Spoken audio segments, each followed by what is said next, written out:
Hi, how are you? Good morning. I just had my coffee. Oh, you're in LA. How are you?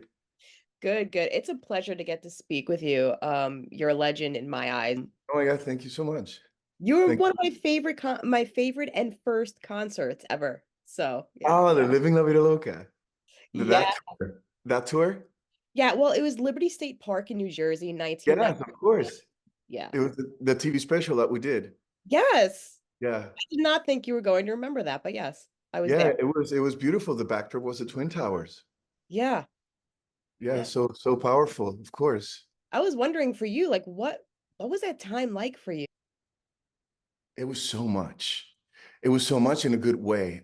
This is all I wanted. I worked for a few decades to feel what and to experience what I went through. And back in those days, living La Vida Loca was a very powerful moment. That tour, that era, it was wonderful. I was a little bit overwhelmed, to be honest. There was a moment that I felt a little bit overwhelmed, but I look at it back right now. I was just green lighting a video with footnotes about Living La Vida Loca because it's a 25-year anniversary. So the record company wants to re-release the song and the album in a vinyl. And I was late for 3 minutes because I was making some notes on it, and I was shaking because that song, Yeah. it's so vibrant, and it's powerful. It doesn't matter, years go by, and it still feels relevant, and it's insane. 25 years. Wow. That's Yeah, I was talking to Jimmy Fallon the other day, and I'm like, damn, it feels like yesterday. He's like, really? Does it feel like yesterday? It does, because it was so intense, and a lot has happened, obviously, but it feels like yesterday because I remember my emotions. I remember like I was telling you, how overwhelmed I was feeling at times, and I remember selling out Madison Square Garden, I don't know how many times in that year, and selling out the Tokyo Dome, and Paris, and Argentina, the stadiums, and so it was very beautiful, beautiful. I can't complain, on the contrary. And you're a triple threat. I mean, from Menudo to your acting career on stage and screen. I mean, Yeah. you really do it all. And I was wondering, what is it like acting? Is it like exercising a different muscle, or is it similar to being on stage as a musician? Because you've been on Broadway as well. It is different. It is different, but it's the same. But it's, the entertaining aspect of it all. It's so fluid, right? It doesn't matter how you decide to tell your stories. The emotions are pretty much the same. The preparation has to be intense with music and or with acting and or with theater, because theater, I think it's a monster of its own. But it's something that, the first time I did acting, and that I heard the word action, and I was telling a story as an actor. I was 15 years old. It was a TV series in Argentina, and I was part of Menudo, but I knew exactly. I knew at that moment that acting was something very intense that I really wanted to embrace, and I wanted to make mine. To be honest, music did its thing. Music was so powerful in my life that I don't want to say I had no choice but to serve that wave, but that's what I did in music history. We have a very beautiful page that we've written, and I cannot um, erase that, the power of what music has done in my life. What I'm trying to say is that I always wanted to act, and I always wanted to tell stories that would make people think, and I always wanted to.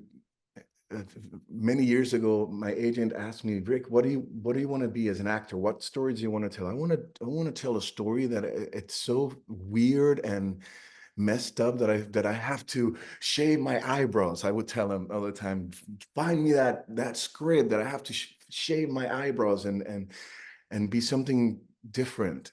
Right. And this is where we are. I had the opportunity to work with Ryan Murphy, telling the story of Gianni Mhm. Versace, and it was a very important story that I believe needed to be told. And now I'm also telling a story that even though is based on a novel, it brings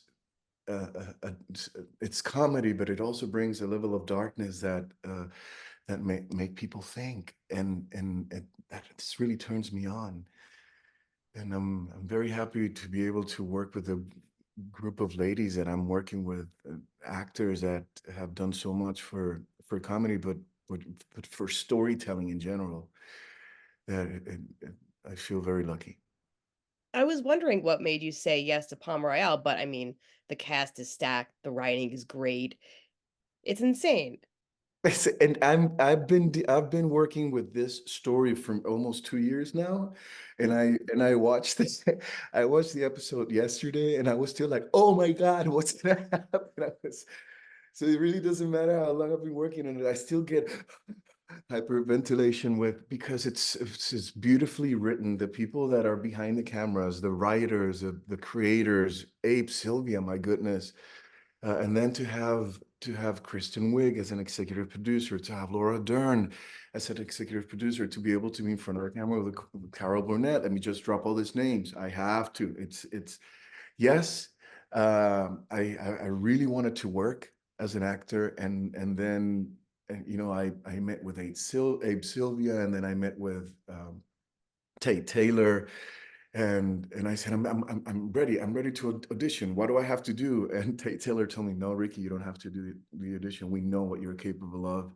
Let's make this happen. I'll see you on set. And I was like, perfect. So it's I put my A game, is that how you say it? Yep. I bring my A game to be able to get to the angles of what these amazing actors can bring, and it's been beautiful.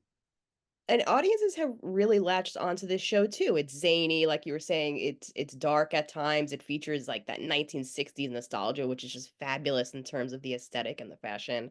Aesthetics Um, is yeah. so good. It celebrates the opulence, but also points out the absurdities of it too. Uh, Right.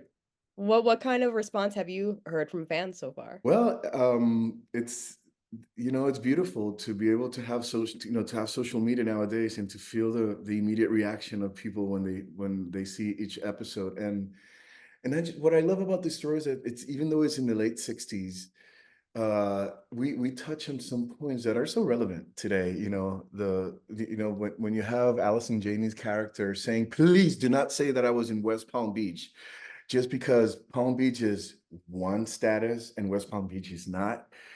We deal with that now. The power of the billionaires and the non-billionaires, is that difference is so intense. It's so heavy.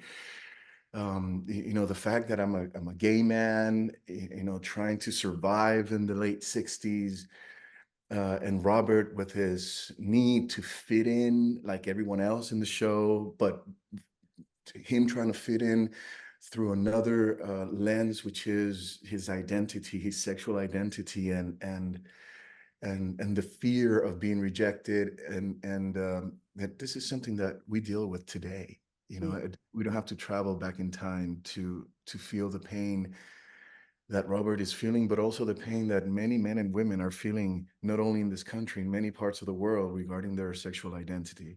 So we touch on some points that people relate, but people feel not as threatened because you see the fabulous costume design, like you were saying, it's eye candy. So it's people gravitate towards this kind of fantasy because life is full of pain, and life is full of right now everyone is we're dealing with wars, we're dealing with so much that we just want to escape a little bit, and and Apple TV has done a great job and an amazing budget just presenting this kind of fantasy world that is so real, but people everybody relates to it. Everybody wants to feel fabulous and glamorous, and everybody can relate to the pain and the struggles of the underdogs and the minorities. So it's very, very interesting. I really did love the scene of him confiding with Maxine and Linda that he's met this prince, and there's, like, a moment where Linda says to him, like, "The world hasn't caught up with you yet," and I was like, "What a powerful line," and honestly, such a gift, and so when so many LGBTQ people still need to hear that today, which just speaks to the relevancy, like you were saying.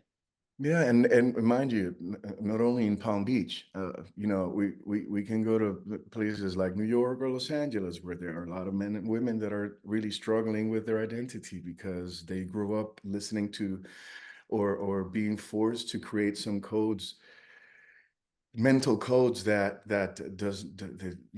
make them believe that their emotions are evil, and unfortunately it's a bit intense with the era that we're leaving today, once again, not only in the United States but around the world with this situation. And enough is enough. That's why people have to say, we got to be loud and proud. Yeah, we got to try to educate. And when we have shows like this one that not only present this kind of issue, but many other issues, and you can, with the comfort of your home, and not feel like you're being preached, it's a perfect gateway and window for you to be able to receive this kind of information and do something with it. And he just wants to be a person and not a movement, and you've done so much for the community, and you have this huge platform, and I was wondering, is that kind of something that you can relate to as a public figure on some level? Totally. Well, if it took me so long to come out, part of it was like, but because I didn't understand the power that I have when I can talk to masses and masses of people, just to not to, because then people say, it's you're trying to, I just want to share what I've been through in order for people to say, like, I'm not alone. I can also understand where he's at, and I feel exactly what he's feeling. But for a moment, it was super scary to be part of a movement, to bring the flag out and say, "This is me," and if you don't like it, shut up. I've been on stage since I was 12 years old, but I was trained to be loud when I was on stage and then quiet when I was not. That was my education. That was the first 5 years of my career. It was about keep your private life very quiet, and don't share the arguments at home or the struggles that you have as a family. No, no, no, you don't talk about that. And at the end of the day, people love transparency. People love to understand that they're not alone in this world, and it doesn't matter where you come from. We all have issues and we all have traumas that we want to push through and feel free from them. And yes, I can relate a lot with Robert. And a lot of people are writing to me and saying, Rick, because of Robert, I get to understand my uncle. Because of Robert, I get to understand my grandfather. Because of Robert, my grandfather, a man in the 60s, and all of a sudden he's like, it's so powerful, so powerful. So yeah, I'm very lucky to portray Robert. Today, like, people do wanna have people that are vulnerable in their lives and social media, and they wanna see that authentic representation. Mhm. It's such a different way of life today. It is different, and it's for those that are struggling with their identity at this point, it could be very simple. At this point, I was celebrating, and I do celebrate every moment of my life, the fact that I can be open and vulnerable, and I don't have to be afraid of sharing with the people around me, who I am and what I am made of, and my nature. So don't be afraid to do that. You don't have to come out and be a whole movement. You know what I mean? Right. You can also be very selfish in a way, but just accepting yourself is not selfish. Accepting your ways is self-esteem. But it's important to know that the way I do it is very loud because that is my therapy. This is how I let go of my pain. This is how I let go because there was so much repression for so many years, even though I was in front of the cameras and in front of 80,000 people every night performing. I had to keep it within. So now, we flip it into, I need to talk on behalf of those that aren't being heard, or those that are afraid of being heard. And but your activism doesn't have to be like mine. Right. Just be happy. That's because you deserve it. That's what I'm trying to say. And within the show, you do get to have those fun moments too. Like, I love Robert and Norma's dynamic and how he sticks close to her, and it's just their relationship is so sweet. Um, I just remember her saying, Robert, Robert. yeah, And I'm, yeah. yes, I'm Robert. And I'm like, fuck that woman. My goodness. Oh, Jesus. Every morning we would walk on set. And first of all, the magic of Carol is to look at you in the eye and say, how are you today, Ricky?